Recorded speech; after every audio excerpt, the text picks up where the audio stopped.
నాయుడు గారిని ఎలా పొగిడించుకున్నారో చూసిన తర్వాత ఈ రాష్ట్ర ప్రజలకి అర్థమైపోయింది ఈ చంద్రబాబు నాయుడు ఇక మనకి ఏమీ చేయడు అనేది. ఎందుకంటే ఎన్నికల ముందు మీరు చూస్తే దాదాపుగా సూపర్ 6తో పాటు 143 సూపర్ 6తో పాటు 143 హామీలు ఇచ్చారు. కానీ ఈరోజు ఏ హామీ గురించి ఎలాంటి క్లారిటీ లేకపోవటం చాలా దురదృష్టకరం.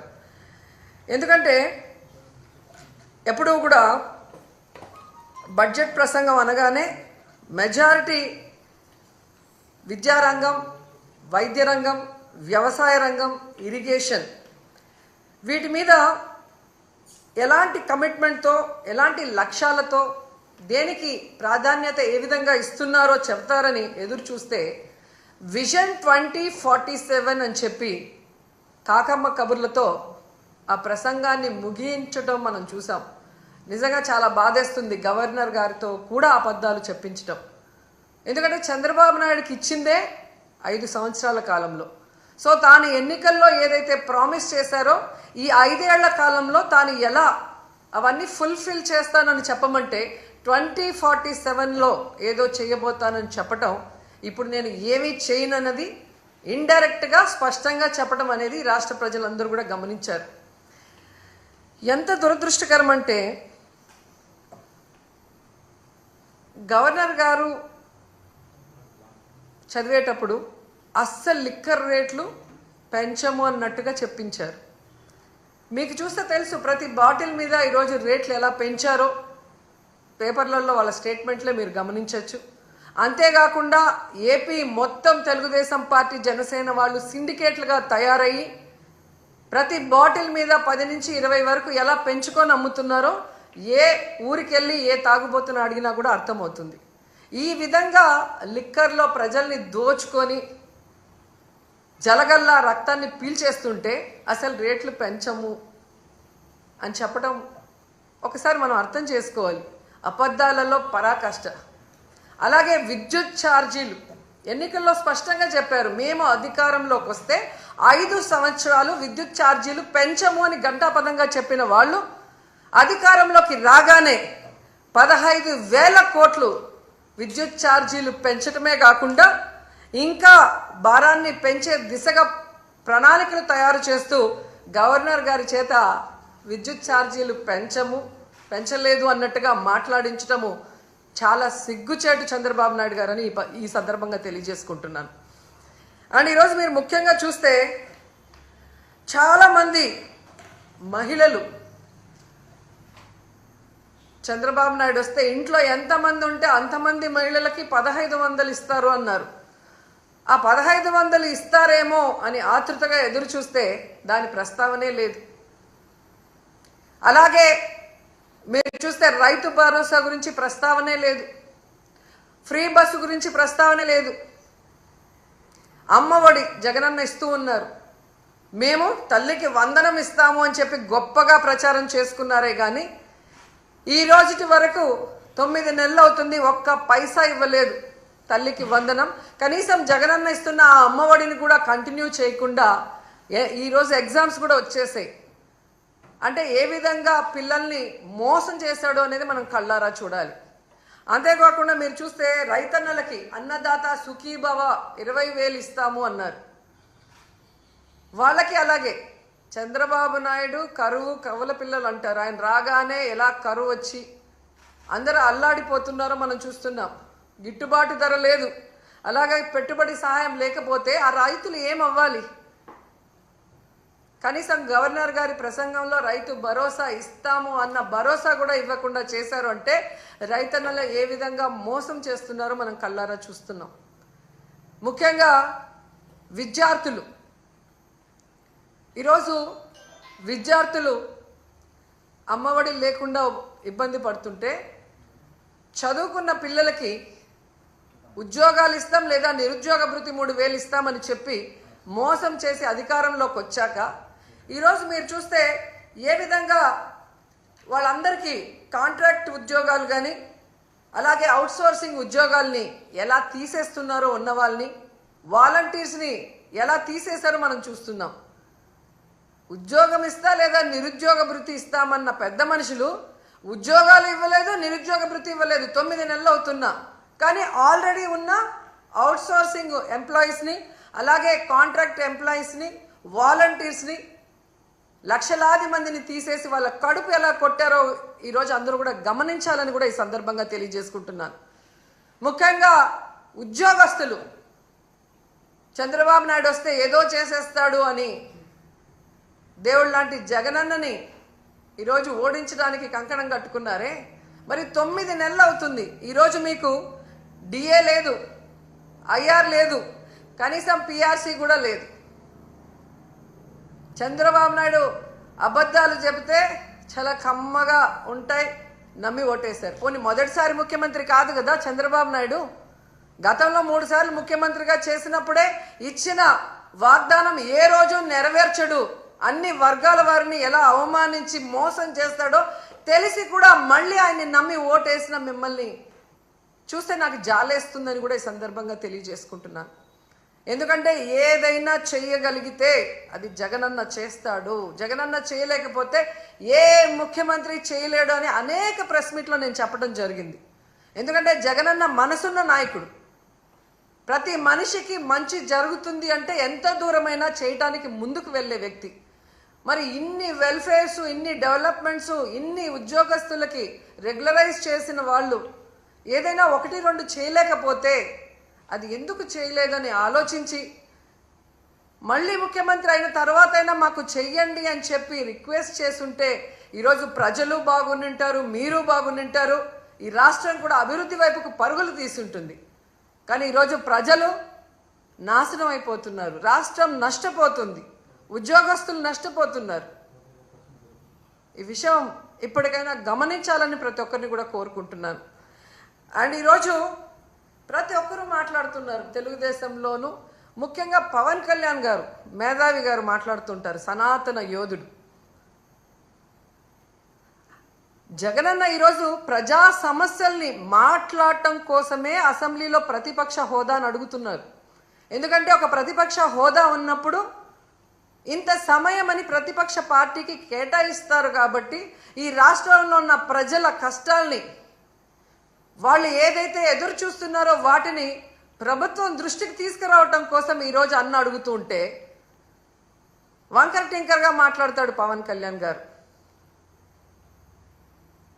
ఎక్కడో జర్మనీ అంటాడు, రష్యా అల్లుడు కదా, పక్కన జర్మనీ గురించి ఆయనకి బాగా తెలిసి ఉంటుంది. కానీ ఆంధ్రప్రదేశ్లో ఏం జరుగుతుందో ఆయనకు తెలియకపోవడం మాకు బాధాకరం.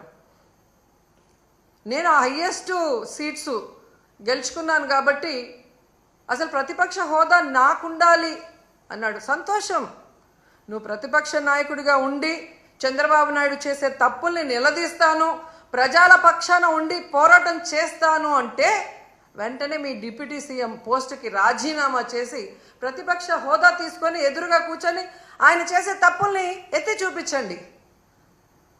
ఆ పని మీరు చేయలేరు కదా. చంద్రబాబు నాయుడికి కష్టం అంటే డైవర్షన్ పాలిటిక్స్ చేస్తారు, చంద్రబాబు నాయుడు గారికి కష్టం అంటే రోడ్డు మీద పడుకుంటారు.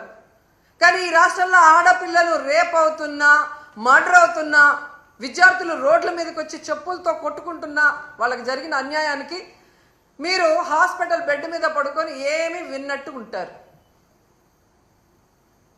ఎన్నికల ముందు మీ స్పీచ్లో ఆవేశంగా మీరు చెప్తుంటే నిజమని నమ్మిన వాళ్ళు ఈరోజు వాళ్ళ చెప్పులతో వాళ్ళు కొట్టుకుంటుంటే అయినా మీకు అర్థమవుతుందంటే అది కూడా అర్థం కాకుండా మళ్ళీ జగనన్నను బ్లేమ్ చేస్తున్నారు. మీకు నిద్రపోయినా, మెలుకున్నా, అసెంబ్లీకి వచ్చినా, బయటకు వెళ్ళినా ఎప్పుడు జగన్ జగన్ జగన్ జగన్ని ఎలా తిట్టాలి, జగన్ మీద ఎలా దుమ్మెత్తిపోయాలన్న ఆలోచన తప్ప మరొకటి లేదా? 9 నెలలైంది మీరు అధికారంలోకి వచ్చి. మెజారిటీ సీట్లు మీకున్నాయని గొప్పగా చెప్పుకుంటున్నప్పుడు 11 సీట్లను ఎక్కిరించే మీరు 11 సీట్లున్న జగనన్నకి ప్రతిపక్ష హోదా ఇవ్వడానికి ఎందుకు భయపడుతున్నారు?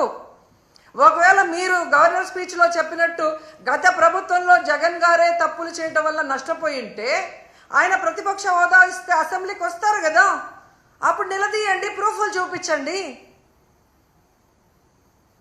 అంటే మీ పచ్చ మీడియాలో మీరు మాట్లాడే మాటలంతా కూడా అబద్ధాలు, కేవలం జగన్ని బ్యాడ్గా చూపించడానికి మీరు ప్రయత్నం చేశారు. అదే అసెంబ్లీలో అయితే ప్రూఫ్లతో కూడా చూపించాలి, అక్కడ జగన్ ఎంత మంచివాడు, ఈ రాష్ట్రాన్ని ఎంత అభివృద్ధి చేశాడు, ఈ రాష్ట్ర ప్రజలకు ఎంత వెల్ఫేర్ చేశాడు, ఎంత డెవలప్మెంట్ చేశాడో చెప్పాల్సి వస్తుంది. కాబట్టే ఈరోజు మీరు ఆయనకు ప్రతిపక్ష హోదా ఇవ్వటానికి నిరాకరిస్తూ మేకపోతు గాంభీర్యాన్ని ప్రదర్శిస్తున్నారు అనటంలో ఎటువంటి సందేహం లేదని కూడా ఈ సందర్భంగా తెలియజేసుకుంటున్నా. ఎందుకు ఇంత ఘంటాపదంగా నేను చెప్తున్నానంటే, ప్రభుత్వం చేసే అవినీతిని ఎత్తి చూపించే PAC, పబ్లిక్ అకౌంట్స్ కమిటీ, ఈ దేశంలో ఏ రాష్ట్రంలో అయినా ప్రతిపక్ష ఎమ్మెల్యేకే ఆ పోస్ట్ ఇస్తారు, PACని. అలాంటి పోస్ట్ కూడా ప్రతిపక్ష ఎమ్మెల్యేకి ఇవ్వకుండా దొంగదారిన మీ ఎమ్మెల్యేకి మీరు ఇచ్చుకున్నారు అంటే మీ అవినీతి ఎంత పెద్ద ఎత్తున జరిగింది. అది బయట రాకుండా ఉండటం కోసం దొంగదారిలో మీ ఎమ్మెల్యేని PAC చైర్మన్ని మీరు ఎలా చేసుకున్నారో అందరూ కూడా గమనిస్తున్నారన్న విషయాన్ని తెలుసుకోండి. ఎందుకంటే దేశంలో ఏ రాష్ట్రంలో లేనటువంటి విధంగా ఈరోజు ఈ PAC చైర్మన్ని మీరు తీసుకోవటం అనేది చూస్తుంటే, గతంలో ఎక్కడో విన్నాను తాలిబన్ల పాలనలో మాత్రమే ఇలా జరిగిందని, తర్వాత నారా చంద్రబాబు నాయుడు గారి పరిపాలనలోనే ఇలా జరిగింది అనేది చరిత్రలో చరిత్రహీనుడిగా మీరు నిలిచిపోతున్నారని కూడా ఈ సందర్భంగా తెలియజేసుకుంటున్నా. అండ్ ముఖ్యంగా మీరు చూస్తే ఎంత విచిత్రం అంటే, అసెంబ్లీకి TV9 రాకూడదంట, NTV రాకూడదంట, 10TV రాకూడదంట, సాక్షి రాకూడదంట.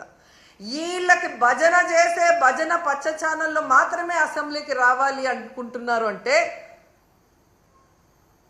వీళ్ళ మీడియాలో వీళ్ళు వండి వార్చిన అబద్ధాలనే అందరూ చెప్పాలి, లేదంటే రానివ్వము అని వీళ్ళ రెడ్ బుక్ రాజ్యాంగం ఈరోజు మనకి స్పష్టంగా కనిపిస్తుంది. అంటే వీళ్ళు చేసే అవినీతి ప్రజల దృష్టికే పోకూడదు అని ఛానళ్ళని కూడా బ్యాన్ చేసే విధంగా ఈ రెడ్ బుక్ రాజ్యాంగంలో చూస్తుంటే, అసలు ఈ రాష్ట్రంలో వీళ్ళని చేసే తప్పుల్ని ఎవరు కూడా ఎత్తి చూపించకూడదు, చూపించే వాళ్ళు ఎవరిని కూడా మేము సహించమనేది స్పష్టంగా అర్థమవుతుంది. ప్రతిపక్ష హోదా జగనన్నకి ఇవ్వరు, PAC చైర్మన్ ప్రతిపక్ష ఎమ్మెల్యేకి ఇవ్వరు, వీళ్ళు చేసే తప్పుల్ని ఎత్తి చూపించే ఛానళ్ళని అసెంబ్లీలోకి రానివ్వరు, గవర్నర్ గారితో కూడా అబద్ధాలు చెప్పిస్తారు. అంటే వీళ్ళ చైర్మన్, వీళ్ళ డిప్యూటీ చైర్మన్, వీళ్ళే CM, వీళ్ళే డిప్యూటీ CM, అంతా వీళ్ళ భజన బ్యాచ్ పచ్చ ఛానల్.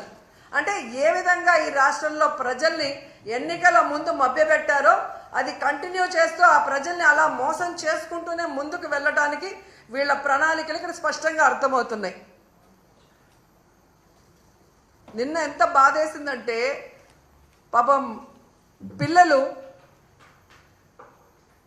వీళ్ళు ఉద్యోగాలు ఇస్తారని ఇవ్వకుండా వాళ్ళని మోసం చేస్తే రోడ్డు మీద కూర్చొని 2 చెప్పులు చేతిలో పట్టుకొని వీళ్ళని నమ్మి వీళ్ళకి ఓట్లేసి గెలిపించినందుకు మా చెప్పుతో మేమే కొట్టుకుంటున్నామని వాళ్ళు చంపలు వాయించుకుంటున్నారు. కనీసం వాళ్ళ గోడు చూడటానికి కూడా లోకేష్ గారు ఇక్కడ లేరు.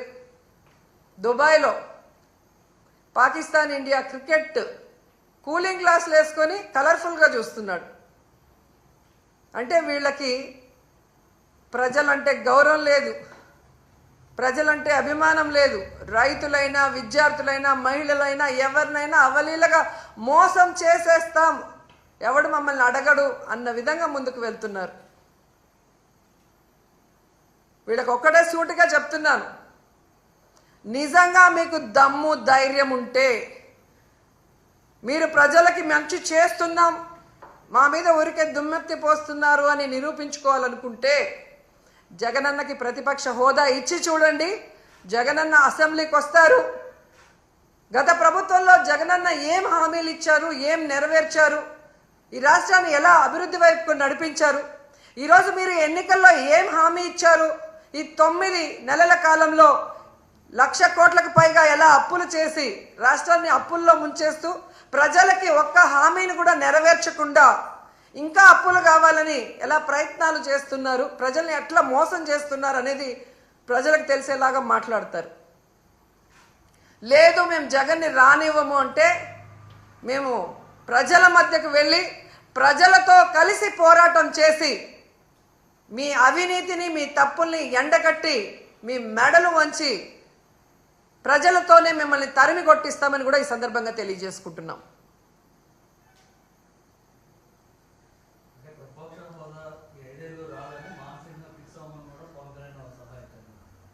అదే అంటున్నాను సార్. ఇప్పుడు జగన్ గారికి 11 సీట్లే ఉన్నాయి అని హేళన చేసే వాళ్ళకి జగన్ అసెంబ్లీకి వస్తే ప్రతిపక్ష హోదాలో కూర్చుంటే మీకు పోయేదేముంది? ఆయన కన్నా మీరు బాగా పరిపాలించినప్పుడు ఆయన పరిపాలన చేయలేదు అని మీరు చెప్తున్నది నిజమైనప్పుడు ఎక్కడైనా ప్రతిపక్షం లేని అసెంబ్లీ ఉందా ఈ దేశంలో? ఒక్క ఆంధ్రప్రదేశ్లోనే. గతంలో జగనన్న అనుకునింటే చంద్రబాబు నాయుడు ప్రతిపక్ష హోదా లేకుండా చేసుండొచ్చు. కానీ ప్రజాస్వామ్యాన్ని గౌరవించే వ్యక్తిగా జగనన్న ఆ రోజు చంద్రబాబు నాయుడిని ప్రతిపక్ష హోదాతో కంటిన్యూ చేశారు. వీళ్ళు చేసే నీతిమాలిన రాజకీయాలు ఆ రోజు చేసుంటే ఆయనకు ప్రతిపక్ష హోదా ఉండేది కాదు. ఎందుకంటే ఏ రాష్ట్రంలో అయినా ఒక ప్రతిపక్ష పార్టీ ఉండాలి. అధికార పార్టీ ఏదైనా తప్పులు చేస్తే అవి ఎత్తి చూపించాలి, నిలదీయాలి. వాటిని అధికార పార్టీ సరిదిద్దుకొని ప్రజలకి అండగా నిలబడాలి. దీనికే అసెంబ్లీ అనేది ఉంది. అంతేగాని ప్రజల్ని మోసం చేస్తాం, మాకు నచ్చినట్లు మేము ఈ రాష్ట్రాన్ని అప్పుల పాలు చేస్తాం, మా మీద ఎవరు మాట్లాడినా వాళ్ళని అరెస్ట్ చేసి దొంగ కేసులు పెట్టి లోపల పెడతామంటే ఎక్కువ రోజులు అవి జరగవు. ఎందుకంటే మీరు ఒకే విషయం చూడండి, మిర్చి రైతులు నష్టపోతున్నారు మద్దతు ధర లేక. ఎవరు వెళ్ళారండి అక్కడికి? జగన్మోహన్ రెడ్డి గారు వెళ్ళారు. జగనన్న వెళ్ళి నిలదీసిన తర్వాతే ప్రభుత్వం కదిలింది. ప్రభుత్వానికి బాధ్యత లేదా? వాళ్ళకు మద్దతు ధర ఇవ్వాలి, పెట్టుబడి సాయం చేయాలి అన్న ఇంగిత జ్ఞానం చంద్రబాబు నాయుడికి, పవన్ కళ్యాణ్కి లేదని నేను అడుగుతున్నాను. మొదటిసారి ముఖ్యమంత్రి అయిన జగనే అంత చక్కగా రైతు భరోసా ఇస్తూ, మద్దతు ధర ఇస్తూ, ఎక్కడైనా కరువు కానీ లేదా అధిక వర్షాలు కానీ లేదా తుఫాను కానీ వస్తే ఏ విధంగా కాపాడాడు వితిన్ 24 అవర్స్లో అనేది మీరు ఒకసారి రికార్డ్ చూడండి. మరి మొదటిసారి ముఖ్యమంత్రి అయిన జగనన్న చేయగలిగినప్పుడు 4వ సారి ముఖ్యమంత్రి అయిన నీకు 30 ఇయర్స్ ఇండస్ట్రీ, 40 ఇయర్స్ అని గొప్పలు చెప్పుకునే చంద్రబాబు నాయుడు ఎందుకు చేయలేకపోతున్నాడు? మూలనున్న ముసలమ్మ కూడా బటన్ నొక్కుతుందనే. నువ్వు కూడా ముసలోడివే కదా, నొక్కేది బటను, ఎందుకు నొక్కలేకపోతున్నావు? జగనన్నని హేళనగా మాట్లాడటం కాదు, జగనన్నలాగా 1 సంవత్సరం పరిపాలించి చూడు, తెలుస్తుంది.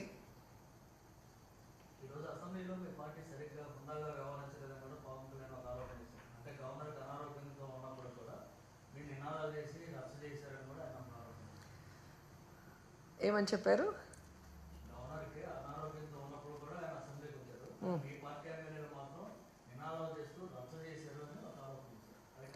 హుందాతనం గురించి పవన్ కళ్యాణ్ మాట్లాడటం కామెడీగా ఉంది నాకు.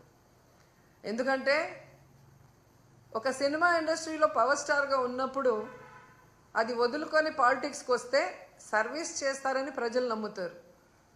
కానీ ఏ రోజుకి ఆ రోజు, ఏ ఎండకు ఆ గొడుగు పట్టుకుంటూ తన స్వలాభాన్ని చూసుకుంటూ ప్రజల్ని గాలి కొదిలేయటం ఈ రాష్ట్ర ప్రజలు ఆయన పార్టీ పెట్టిన రోజు నుంచి గమనిస్తున్నారు. ఈ రాష్ట్ర ప్రజలకు కానీ, నీ పార్టీ నాయకులకు కానీ, మీ కులం వాళ్ళకు కానీ మీరు ఏం చేశారు అని చెప్పండి. ఒక్కసారి మీరు ఎలక్షన్లో మాట్లాడిన వీడియోని ప్లే చేసుకోండి. దాంట్లో ఇచ్చిన ఒక్కటైనా ఈరోజు మీరు చేస్తున్నారో మీరు చూడండి. రౌడీల్లాగా అరిచేది మీరు, హుందాతనం లేకుండా జగనన్నని ఏది పడితే అది మాట్లాడేది మీరు. మళ్ళీ మాకు మీరు నీతులు చెప్తా ఉంటే ఎంతవరకు కరెక్టు? ఈరోజు గవర్నర్ గారి మీద గౌరవం ఉంది కాబట్టి జగనన్న అసెంబ్లీకి వచ్చారు, వచ్చి వినేసి బయటకు వచ్చాం. మీరు ప్రతిపక్ష హోదా ఇస్తే వచ్చి మీరు ఏం తప్పులు చేస్తున్నారు, మీరు ఏ హామీలు ఎక్కొట్టి ప్రజల్ని మోసం చేస్తున్నారో క్లియర్గా చెప్తారు. జగనన్న చెప్పేది తప్పంటే మీకు టైం ఎక్కువ ఇస్తారు కదా, అప్పుడు నిరూపించుకోండి.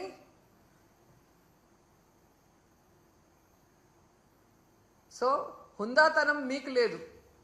మీకు చంద్రబాబు నాయుడికి హుందాతనం ఉంటే ఈరోజు గౌరవంగా ప్రతిపక్ష హోదా ఇచ్చి లోపలికి పిలిపించుకొని ఈ రాష్ట్ర ప్రజలు గురించి మాట్లాడాలి. అసెంబ్లీ ఇన్ని కోట్లు ఖర్చు పెట్టి ఎందుకు మనం నడిపిస్తున్నాం? చంద్రబాబు నాయుడు, పవన్ కళ్యాణ్ సెల్ఫ్ డబ్బా కొట్టుకుంటుంటే చూసి వినటానికి కాదు కదా. ప్రజల వాళ్ళ కష్ట సుఖాలో లేదా వాళ్ళ ప్రాంతానికి కావాల్సినవో అసెంబ్లీలో చర్చించడానికి వాళ్ళు ఒక రిప్రజెంటేటివ్గా ఎమ్మెల్యేని పంపిస్తారు. సో వాళ్ళ మాటలు వినరు, ప్రతిపక్షం మాటలు వినరు, మీడియా చెప్పేది వినరు. రెడ్ బుక్ రాజ్యాంగం అంటూ ఈరోజు అసెంబ్లీని కూడా ఏ విధంగా ప్రజాస్వామ్య విరుద్ధంగా మీరు నిర్వహిస్తున్నారనేది గమనిస్తున్నారు మేధావులు కూడా.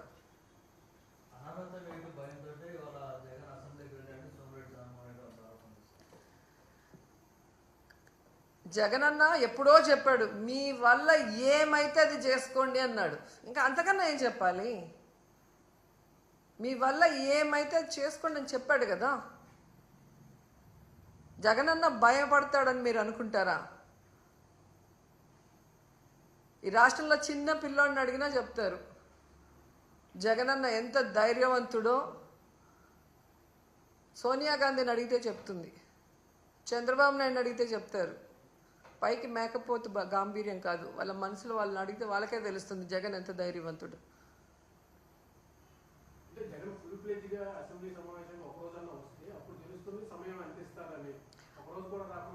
ఆల్రెడీ ప్రతిపక్ష నాయకుడిగా 67 మంది ఎమ్మెల్యేలతో మేమందరం కూడా ఉన్నాం. అప్పుడు వెళ్తే కనీసం 67 మంది ఉన్న బలమైన అపోజిషన్ లీడర్కే వాళ్ళు మైకులు ఇవ్వకుండా ఎన్ని రోజులు ఎలా ఏడిపించారో మీ అందరూ కూడా ఆ వీడియోలు చూస్తే మీకే అర్థమవుతుంది. అలాంటిది ఈరోజు ప్రతిపక్ష హోదా లేకపోతే ఏ విధంగా సమయం ఇస్తారని మీరు అనుకుంటున్నారు? అందుకని అది అడుగుతున్నారు తప్ప అదేదో సరదా కోసం కాదు. ప్రతిపక్ష హోదా అనేది ఒక బాధ్యత కోసం అడుగుతున్నాడు. ఆ బాధ్యత పవన్ కళ్యాణ్ అనుకుంటే ఆయన డిప్యూటీ సీఎంకి రాజీనామా ఇచ్చి ప్రతిపక్ష హోదా తీసుకొని మాట్లాడమను, వాళ్ళు చేసే తప్పుల్ని ప్రశ్నించమను. ఆ పిఎస్సి చైర్మన్ని రిజైన్ చేసి అపోజిషన్ ఎమ్మెల్యేకి ఇమ్మను. వాళ్ళు చేసే అవినీతి ఏంటి అని ప్రూవ్ చేయడానికి రెడీగా ఉన్నారు కదా. ఈ దేశంలో ఏ రాష్ట్రంలో అయినా అపోజిషన్ ఎమ్మెల్యేకి ఎందుకు ఇస్తారు? వాళ్ళు నిష్పక్షపాతంగా గవర్నమెంట్ చేసే తప్పుల్ని ఎత్తి చూపిస్తారు కాబట్టి. అది కూడా మీరు దొంగదారిలో మాట్లాడుతున్నారు. ప్రెస్ని నోరు మూయిచ్చేస్తారు. గవర్నర్ గారి చేత కూడా అబద్ధాలు మాట్లాడిస్తారు.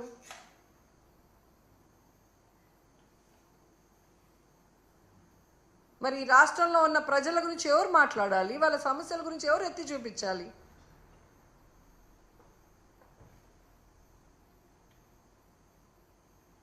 Thank you.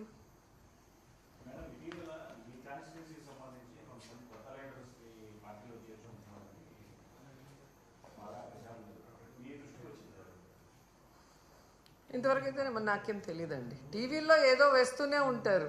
వాళ్ళకి టీఆర్పీ రేటింగ్లు కావాలి అంటే రోజా గురించి ప్లస్ మైనస్ ఏదో ఒకటి వేయటం సరదా అయిపోయింది అన్ని ఛానల్స్కి, అంటే పచ్చ ఛానల్స్కి.